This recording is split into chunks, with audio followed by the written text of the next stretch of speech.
Hello everybody once again, this is AikawaKazu. Welcome back to an update video. It's been a while, but I think this is needed. So today we'll be talking about updates in terms of what I'm going to do for the rest of the year as well as next year. So as you can see on screen right now, we have Alchemist code, alright, which has been released on 14th November, which is I believe on Tuesday. It was a global launch, which is a mobile game that I'm looking at right now. I'm not sure if I'm going to dive into it yet, but this will be like the gameplay footage as we talk about like the updates. But I will say that the game is not amazing. Like, it's not like super amazing to the point where I'm like, okay, I'm going to dive into this game, I'm going to make content for this game. I'm still checking it out. So far, the few things that is cool about this game is the voice acting. The Japanese VA is good. Number two, it is pretty similar. It gives you the Fire Emblem. If you play Fire Emblem Awakening, if you play any tactics, strategy, style RPG games, it gives you that feel as well. Why Fire Emblem is because if you look at your units, right, you have your jobs, like you can become a Dark Knight for DS, is one of the main characters, and I believe the voice actor for Logi is Kaneki.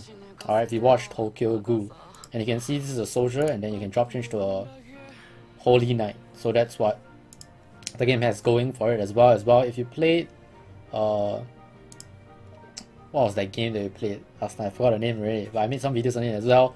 So this one actually do it better. Like in that previous game, it was just like if you're on high ground, you just do more damage. There's nothing more to it. I mean, there is something more to it, but this game, there's more to it than that mobile game in that sense, alright? But the progress of this game, let me warn you, is going to be slightly slow in the beginning. And it's not about whether it's pay to win, it's a mobile game, you have your whatever packages, you pay for convenience or pay to progress. But there's a lot of depth in Alchemist code, so if you're interested in the VA and the art style and the style of play, but you don't mind it starting a little bit slower, then you can check this out. I believe there's a lot of things that you can do for free-to-play players. You have milestones, which you will get plenty of rewards, gems, anything you need in the game just by doing the story. So the story gives you enough for you to be able to play the game without pulling for good heroes. But a lot of people mention that you want to like reroll if you want to get like certain 4-star heroes. I personally didn't reroll. I wasn't lucky enough to get a 5-star or a good 4-star hero. The only 4-star hero that I have that I pulled as supposedly, I think like what, AB rank or something, was this girl, Vanicus. Yep. She can become a mage and then later on an enchanter, which her potential is to be a 5-star, but apparently according to the list, she is pretty good. But a lot of these, what they call good units, are based off the Japanese version. So who knows, maybe Alchemist Code Global will do a 7 Nights Global/Asia and have their own balancing. But so far, it would seem like, at least at launch, the units are very similar or are working exactly the same as the Japanese counterpart. So, if not, I'll still be checking out Alchemist Code. And what else will I be doing for the rest of the year? What am I still waiting for? But before we get to what I'm going to start diving into, let's talk about what happened to the stuff that I dived into in the past. Number 1, 7 Nights. Alright, 7 Nights is on the hiatus for me right now. There's nothing in the game that interests me, even though the changes to raids, the new dimensional arena, the new hell daily dungeons. There's actually a lot of new things in 7 Nights, and it's still a mobile game that I highly recommend to people. In fact, if you ask me to choose between 7 Nights right now and Alchemist Code, I'll tell you I'd rather dive back into 7 Nights than dive into Alchemist Code straight up. But that's not really fair to Alchemist Code because I'm still checking it out, and it is still piquing my interest. It's not like, oh, I'm done with this game, I'm not going to bother to try this game anymore. But one more thing about Alchemist Code that I did not mention that is very interesting is the multiplayer. Alright. So you can actually join other players. These are the rooms that they made. Very similar to Million Arthur 2 if you played the Southeast Asia version, which I believe is closed already, I'm not wrong, or if it's dead. Yep. Very similar to Million Arthur 2, but there are a lot of things that you can do in multiplayer mode, which is basically some of the job advancement, evolution, token stuff. And in the actual event, if you go to quest and then you go under events, right, you cannot actually access some of the stuff. For example, you saw that on the left side you have all the different job trials. So you have a rogue, your mage, your warrior, all that kind of stuff in multiplayer. You can access them over there, but for the event quest list, this changes like, you know, daily dungeon kind of thing. So multiplayer is really really good. And every time if you meet a stranger in multiplayer, you actually get 25 gems. So that makes it even more interesting, and that is trying to encourage people to go make multiplayer rooms. The reason why people don't really tend to like multiplayer is because mobile games people like to play alone for the most part, unless it's like a huge world boss or something. And in multiplayer, there's no auto function, so you cannot move. Like your own character that you have doesn't actually move, and you can only send one of your unit, if I'm not wrong, unless if you do something harder, I'm not sure. But so far, the multiplayer event instance dungeons that I did, you just basically control your own character, and then up to 4 players, and then the other 3 players will have their own single character as well that they will control, and you kind of have to wait for each other player's turn, including AI's turn, so it's a little bit slower, which is why I mean by Alchemist Code is a much slower paced game so far, you know, the feeling that it gives to me compared to the other mobile games that I play. And it definitely doesn't hold your hand like many other mobile games right now that, you know, just throw your 5-star, 6-star unit and then you feel strong so that you really want to play the game. But this game, you don't feel strong at the start. Yeah, and there's a lot of things, not necessarily you need to learn, but you can see that there's a lot of depth in this game. And I think even if you will this game, you can't really be like a super whale from the beginning. That's what I mean by Alchemist Code is a game that you definitely need to play slowly, and rewards you for playing slowly, so you don't feel like it's rushing you like, oh, I'm trying to get to master rank kind of stuff. You don't feel an impetus or push in a negative way to rush. And so far I feel that the progression, while it might feel slow to some of you, it's still, you know, fast enough to pique my interest. So alright, enough of Alchemist Code. So what about Maple Story? Alright, Maple Story, actually I believe Nova patch was just released earlier today in the Maple Story Southeast Asia server. So why am I not playing Maple Story anymore? Number one, drop rate nerfs, which makes drop rate gear totally useless. I have 9 out of 9 drop rate gear. These are 9 legendaries that I invested into that are quote unquote useless right now. The future content of Maple Story doesn't interest me anymore. I'm not interested in Cadena, I'm not interested in Loom.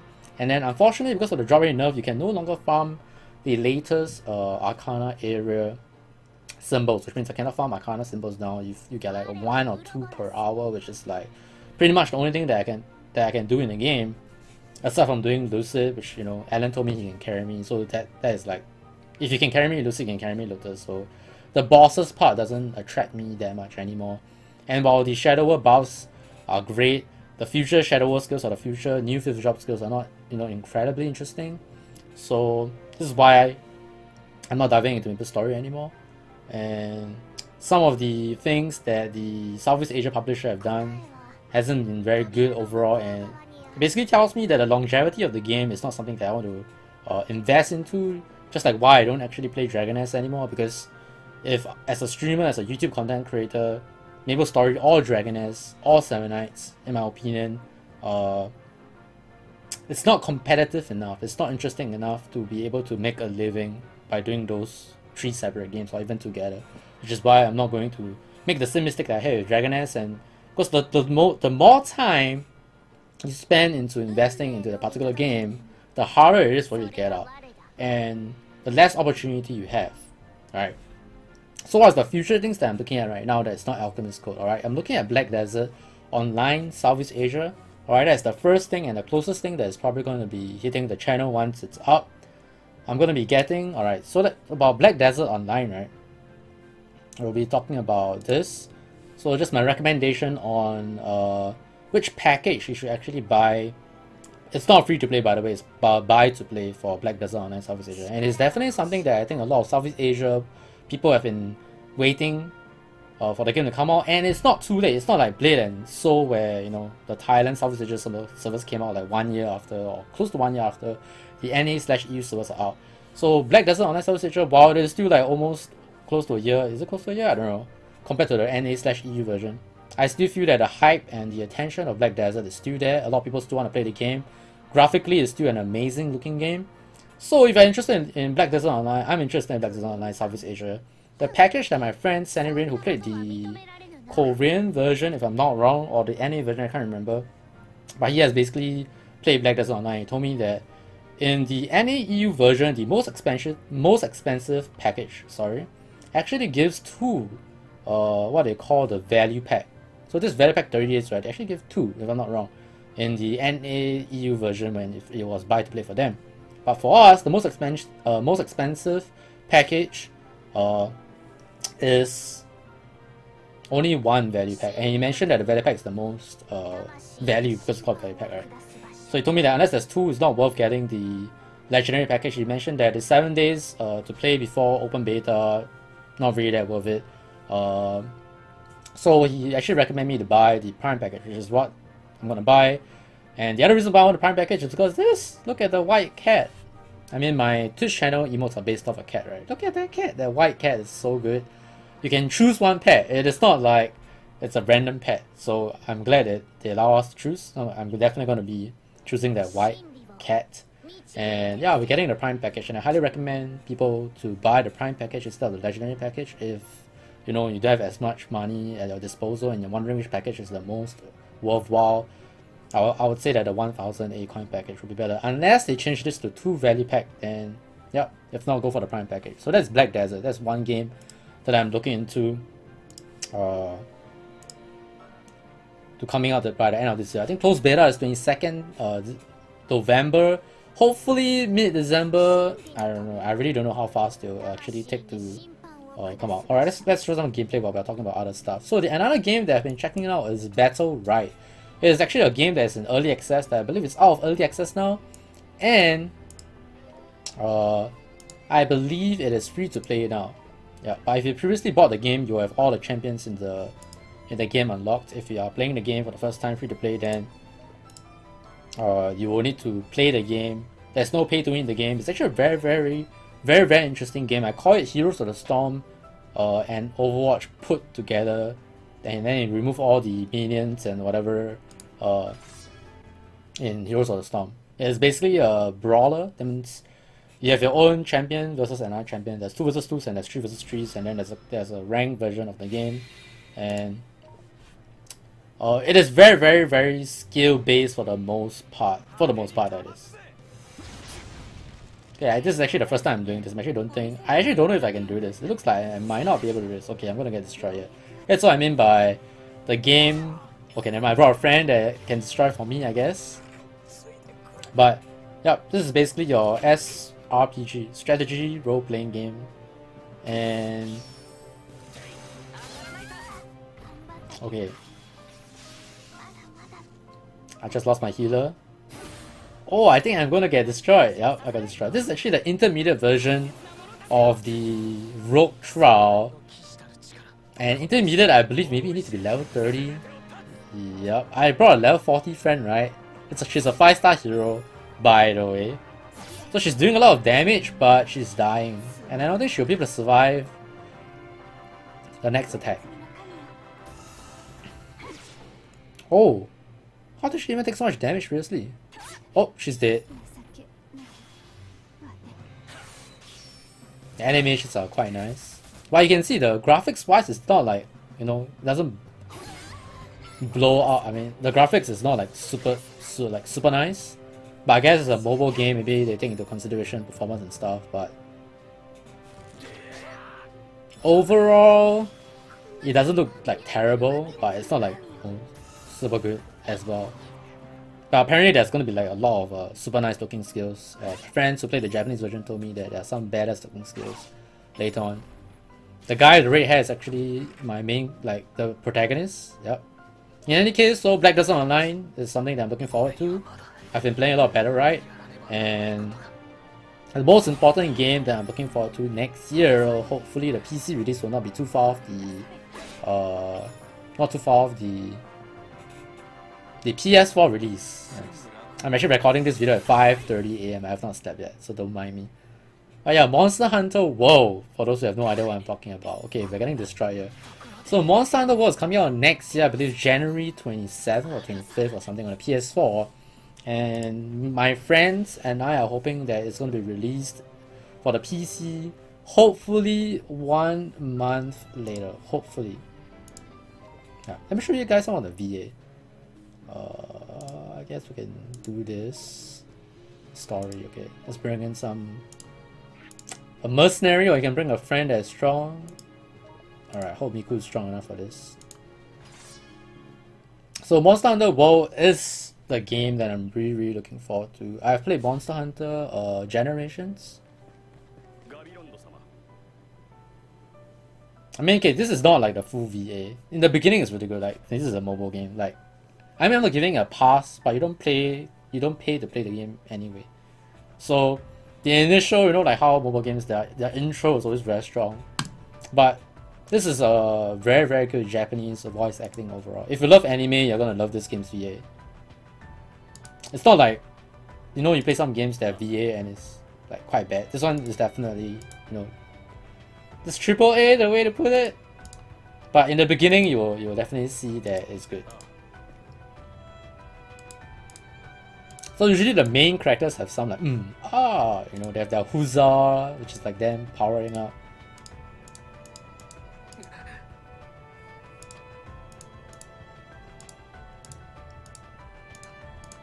So the story for the game is very Naruto, right? This is Sasuke. Okay, and the other main character, Logi, is Naruto. So Logi believes in the power of friendship, bonds, you know, family, you know. And then Sasuke is like go through a lot of pain, right? So he wants to not experience the pain anymore, and he believes in a more dark side of, you know, justice. So that's basically pretty much the story. And then there's another female character, love interest, which is apparently their sister, not their love interest, by the way. I shall not have any spoilers. You can the story is like in the beginning, the tutorial basically. But yeah, you can see that the VA is there. In any case, so Maple Story, I already explained why I'm not playing anymore. Seven Nights, same thing. I think I thought about it before in my first update video when I made the CS:GO team. That like getting a special hero just doesn't make me feel excited anymore, and I think that's a very important part of the game, you know. So I'm looking forward to Black Desert Online Southeast Asia, playing Battlerite, Monster Hunter World next year. So why am I doing this update video, right? It's because I'm going for Reservist, okay, from 20th November to 1st December. Yeah, this is basically another video to tell my Twitch viewers, watch my YouTube videos. I believe most of them actually watch my YouTube videos and watch my stream, because that's where most of you come from my YouTube videos to my stream. From, you know, 3-4 years ago when I started Dragon S and everything. So just in case if anybody didn't catch the memo, like you missed my stream or something, and then you realize that I'm not streaming from 20th to 1st December. I'll still be streaming on the Fridays when I book out, if I can, and on the weekends if I'm able to come out, as always. If not, for that 2 weeks, you know, I've Reservist, alright, in-camp training, so I'll not be around. So this is a video to actually tell you guys that as well. But you guys can hear the BGM, the VFX, and the VA, definitely there. Yep. So I guess that's it for this video. So I hope Alchemist will continue to pique my interest. And I mean, one very cool thing is that currently there's only 2 5-star heroes in the game. The good heroes are actually 4 stars that can be 5 stars in the future, most of them, and you know, you can always Google Alchemist code or Alchemist existence or something, tier list, and you can be able to find out, get some info on this game. But yeah, that's the end of the update. So Black Desert Online Southeast Asia, if you guys are gonna play, let me know in the comments. You know, if you have been playing Battlerite as well, let me know. Monster Hunter World, really hyped for that. I believe there's a beta coming up, but even though I got PS4, I will not be checking it out because I don't have a PS4 set up for my stream, just in case if you guys were wondering. And yeah, Reservist 20th to 1st December. I'll see you guys with more content on the YouTube channel. I'm still here, I'm not dead yet, Kappa. I'm always here, yeah. I stream every day, even when I don't have YouTube videos uploaded on my YouTube channel. But twitch.tv/Kazu Aikawa, you can always find me there. If not, thanks for watching once again. God bless. For those who have been trying Alchemist code, let me know if you're enjoying the game so far. And I'll see you guys and girls in the next one. Take care, guys. Bye bye.